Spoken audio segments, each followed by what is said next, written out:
What's going on, guys? Welcome back to the channel. I've been away for a few days in Qatar, but it's good to be back. Now, the vast majority of you probably didn't realize that I was away, so if you didn't, go and follow me over on Twitter to keep up with what I'm doing every single day. We've got over 150,000 subscribers on the channel, but only 350 followers on Twitter, so go and follow me, see what's going on. I've left a link to my Twitter, which is @RedditorYT, in the pinned comment, so go follow me over there and let's have a chat. With that being said, let's finally get into these crazy entitled parent stories. Starting with this one, sorry a girl is better than your son. I do jiu-jitsu, a form of martial arts where we do sparring, which is punching or kicking, grappling like wrestling, and self-defense. I was big for my age, 5'6" by grade 8, and despite how I look, size 1, I was really heavy because I was buff as anything. Now I'm still buff, but I've got hips now, so not only was I significantly taller than all the other girls in my class, but I outweighed them all as well. I was also really good, moving up the belts quickly, and in the 2 years I had earned every youth belt and was now on my junior black, which is the same as an adult orange. But I was still in the kids class since I was only 13, a late birthday. Well, a new kid joins, and he had been at a different gym before and was only one belt below me. So while I had a junior black, he had a junior brown. During our opening, you line up to bow based on belt rank, and the highest is the one that greets the teacher. I always changed at the gym since I had drama club before, so when I first meet the new kid, I was in street clothing.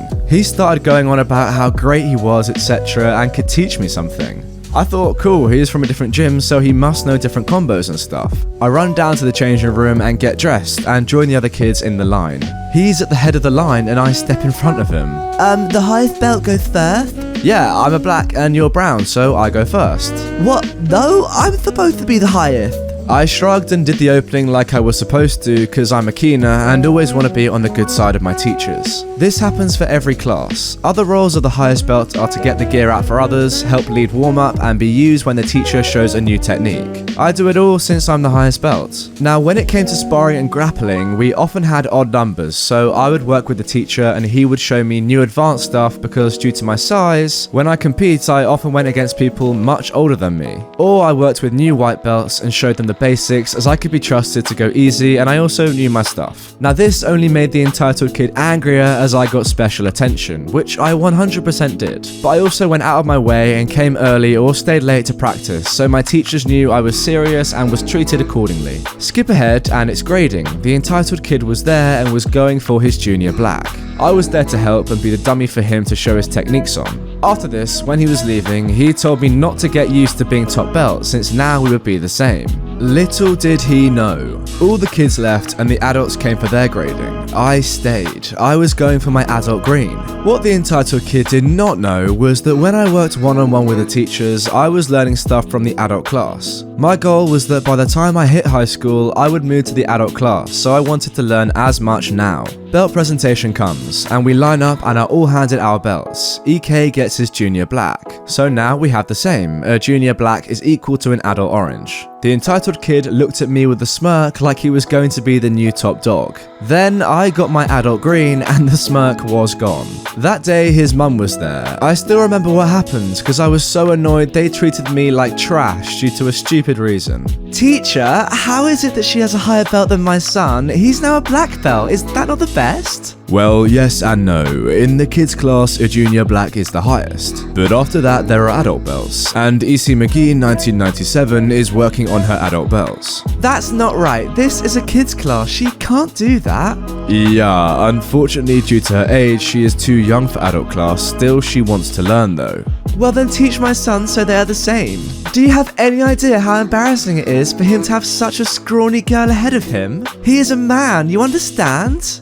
No, I don't. Since you see, the highest ranking teacher here is actually a woman and the world gold medalist for grappling. She only does adult classes and has actually taken a special interest in EC McGee in 1997. That's not fair. Boys are the strong ones. If you feel that way, then I suggest you leave. Fine, but she better not be ahead of my son anymore. It's not right. And guess what? I wasn't. I got moved up to the adult class early. The highest ranked teacher was actually the smallest lady ever, but knew all of these crazy submission techniques and taught me them since compared to the adults I was so small. Think 30 years old plus and all a minimum of 200 pounds. I learned more advanced skills that were only done in the adult classes. On the last Friday, the adults would go out after and get drinks. No one from the kids class was invited and none of their own children came.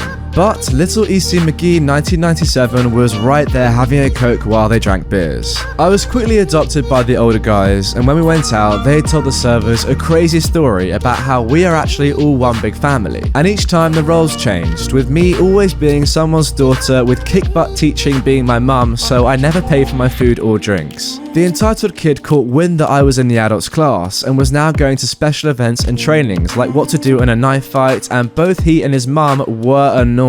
When his mum demanded that the entitled kid also join the adult class early, they were told no and sorry. You said that you didn't want me standing before your entitled kid in line. And in the adult class, the entitled kid would be the last ranked belt, so he'd be at the end anyways. I only saw the entitled kid and his mum one other time, and that was at a tournament where I destroyed him.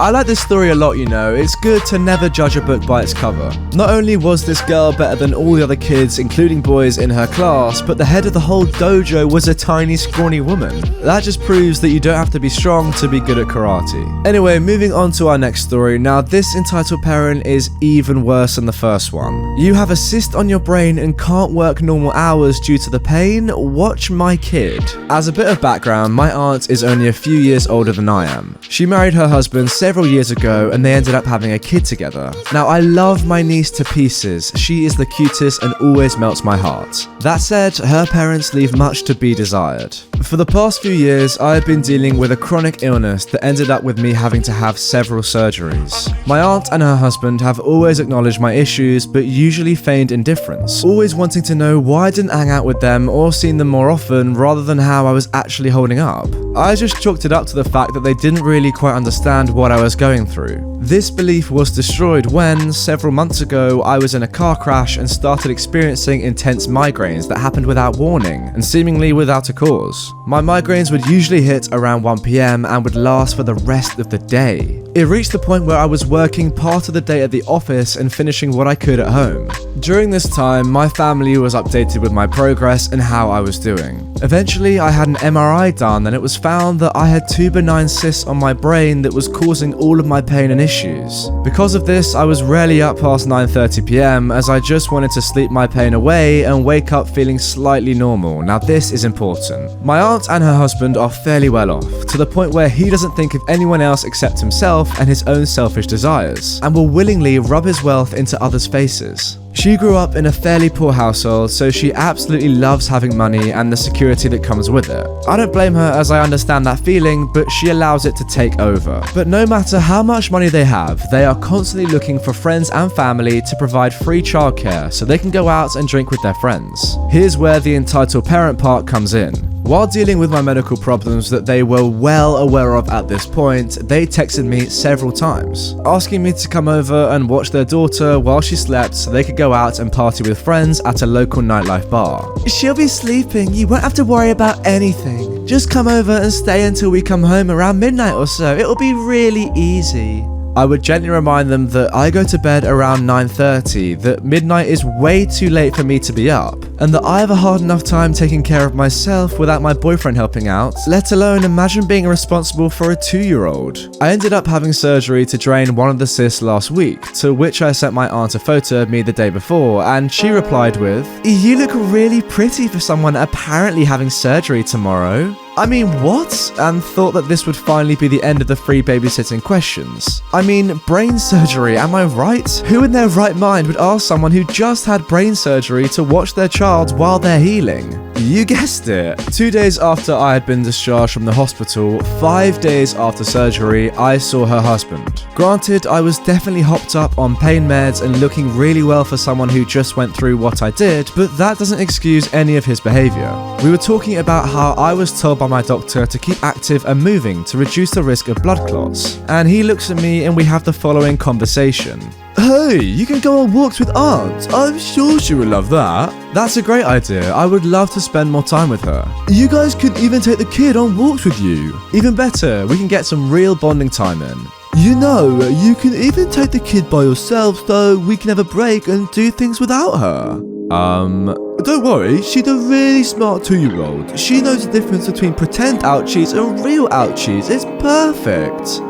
Yeah, no. I ended up texting my aunt later that day to clarify that I would, 1, love to spend time with her walking, but it would be on my terms near my home where I could easily return and be comfortable if things started feeling too overwhelming, or if my pain was too much, and 2, I would under no circumstances be watching her child during my healing process. I don't care how smart she is, I can't run after her, I can't pick her up, I wouldn't even be able to drive her to the hospital if something happens. Not to mention, what if something happened to me while watching her? She wouldn't know what was happening, what to do, or know to call 911. And I'm not willing to risk traumatizing a child because her parents want to go out and have drinks with their friends. I don't care if there is a 99% chance that she'll be asleep the entire time I'm there. I'm not willing to risk the 1% chance that something does happen. And the fact that you're willing to take that risk says a lot about you as a parent. Yeah, you're absolutely right, it does. So even despite having loads and loads of money, apparently they don't want to pay for a babysitter. That is just so lazy and entitled. Anyway, that is the end of this video. Remember, go in the description or in the comments and follow me on Twitter to keep up with what I'm doing every single day. If you want more Entitled Parents, click on the screen for a nice little playlist of all my best videos. And with that being said, I will see you all tomorrow with some more Reddit content.